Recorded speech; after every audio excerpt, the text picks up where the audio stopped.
Ya, panggil Oso di Indonesia. Profesional Sindo Trijaya, kembali lagi bersama talk show akhir pekan polemik Sindo Trijayanto. Kita masih membahas topik hukum dan pergaulan politik. Tadi menarik, Bung Donald memberikan, Bung Donald mengatakan ini clue, tapi juga Bung Donald kasih clue juga ke kita. Kalau sudah ada yang ditetapkan sebagai justice collaborator, kemungkinan besar di atasnya ada. Saya ingin ke Prof. Cinta ini juga. Ini kalau ini kan analisanya tadi analisa hukumnya, kalau udah cara analisa politiknya seperti apa, Prof? Masalah siapa nanti yang lebih tinggi atau siapa yang sejajar atau siapa yang lebih di bawahnya? Ya, logikanya sederhana memang. Saya setuju dengan apa yang dikatakan oleh Bung Donald ya. Begini Mas Maria, jangan lupa sebelum pertemuan di markas besar Partai Nasdem di Ronandia itu ada pertemuan juga, pertemuan di Hotel Mulia. Menurut Rio, dia telepon sama Oci, ya, datang di sini ya kita makan gitu ya, datang. Ini menurut Rio, dan Rio mengatakan saya kaget Pak, loh di sana ada para petinggi Sumatera Utara gitu ya. Saya tidak tahu, saya pikir hanya berdua sama Oce makan malam gitu kan. Setelah Mulia itu lalu dilanjutkan dengan kondangan. Pertanyaan, kontak Rio dengan para petinggi Pemprov Sumatera Utara ini, dia memberitahukan dulu kepada Surya Paloh sebagai ketum atau tidak sama sekali? Ini logika lagi, ya, logika hukum kan, tanya apa yang lebih pintar dari saya, kan? Logika hukum. Menurut saya Rio tidak berani dia inisiatif jalan sendiri gitu. Minimal atas persetujuan ketum.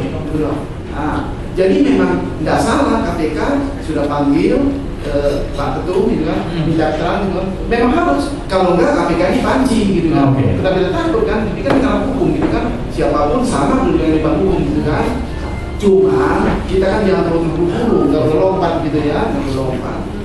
Jadi memang ya kasus ini memang harus diusut terus gitu ya.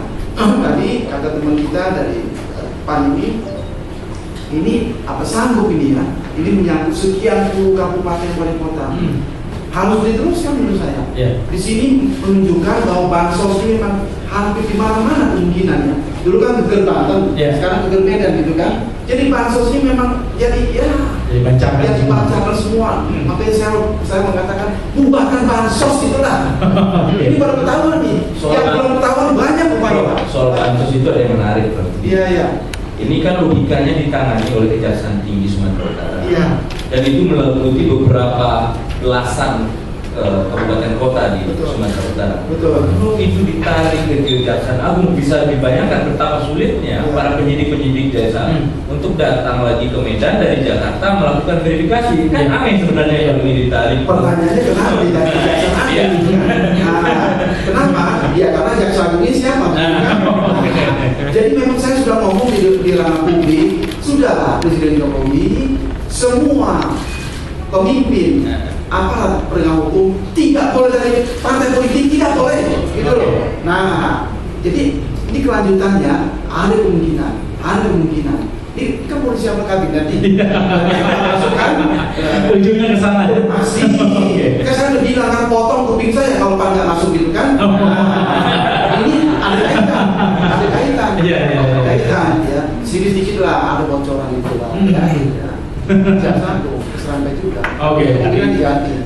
Tapi begini Prof. Ya. Saya berpikir. Ya. Kalau Jaksa Agung itu sebaiknya keluar dari kabinet. Iya. Dia tetap pejabat eksekutif, tetapi tunduk kepada presiden, bukan sebagai kepala pemerintahan. Iya. Ya. Dia harusnya tunduk kepada presiden sebagai kepala negara.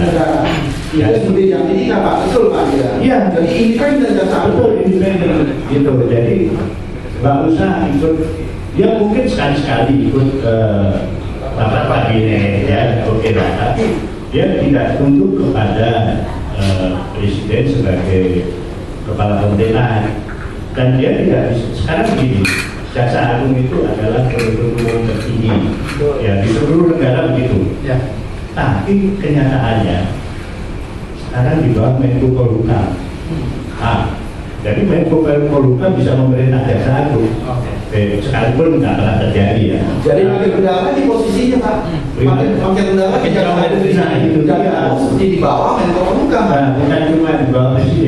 Nah sekarang lebih baik Jaksa Agung itu dibawa Presiden sebagai kepala negara. Oke, saya coba ke Bang Ayu. Bang Ayu tadi menarik ke Prof. Cinta dan senggol-senggol Bang Muslim. Oke, Bang Muslim, kita tadi sempat menarik dari Prof. Cinta mengatakan bahwa jadi kalau ada gerakan-gerakan terutama masalah hukum ini nanti akan nyambung ke politiknya. Dan salah satu yang kemungkinan event politik yang akan nyambung adalah PAN yang mungkin akan bergabung ke dalam sini. Jika PAN bisa cukup bersuara masalah ini. Apakah gimana kita menerjemahkan hal seperti ini, Pak? Sebelum saya sampai menjawab pertanyaan itu, ada beberapa hal yang perlu saya sampaikan menyangkut dengan bansos. Dana bansos ini sering dimanfaatkan pada saat kita mau melaksanakan pilkada. Ini yang paling pokok dilakukan oleh incumbent yang akan maju kembali menjadi gubernur ataupun bupati kabupaten kota. Jadi persoalan saat ini adalah bagaimana bansos yang terjadi di Sumatera Utara itu yang menyebabkan negara rugi 2 triliun itu pada saat Gatot ingin kembali maju. Ini pokok makanya saya setuju dengan Pak Prof. Memang bansos itu harus dihapuskan. Ya. Coba bayangkan kami ya, saya kebetulan dari Aceh. Ya. APBD yang terbesar itu Aceh itu sampai 15 dan 16 triliun per tahun APBD. Itu sering dimanfaatkan oleh bupati yang ingin maju kembali. Dia memanfaatkan dan bansos. Dan rata-rata di kabupaten kota itu sulit dipertanggungjawabkan. Dan inilah terjadi pada saat ini. Coba bayangkan, dari 31 kabupaten kota di 31 kabupaten kota itu diberikan dana bansos yang sulit untuk dipertanggungjawabkan. Ya. Kalau menyangkut bagaimana posisi PAN, itu kan tergantung hak prerogatif presiden. Semuanya berarti balik ke sana, Pak. Jelas. Iya. Menyangkut siapa yang mau dipilih, menyangkut bagaimana kami mau masuk di tengah jalan. Itu masalah di tengah jalan ataupun tidak di tengah jalan, itu pandangannya. Saya rasa tidak ada persoalan. Kebetulan kami masuk di tengah jalan. Ini dengan PAN sudah mulai sebut apa, sudah kasih 5 nama kan, kasih 5 nama terus mulailah pergolakan ini. Dari PAN melihat tidak ada hubungannya itu. Ini hubungannya ini tidak ada. Tetap ada ya. Dan jadi persoalan, saya sampai saat ini belum tahu 5 nama itu sudah diserahkan atau tidak diserahkan. Dan sampai saat ini Pak Jokowi pun belum pernah terdengar bahwa PAN itu ada dapat data. Dan tinggal lagi logikanya lah, pada saat kita bergabung dengan mereka, tentunya Presiden juga berpikir untuk bisa kita memanfaatkan dan membantu kabinet dia. Ya. Satu hal yang barangkali saya sependapat dengan Pak Khairul, saya pertama kali pada saat Jaksa Agung mau dilantik seminggu sebelum pelantikan, saya ada live di beberapa TV pada saat itu.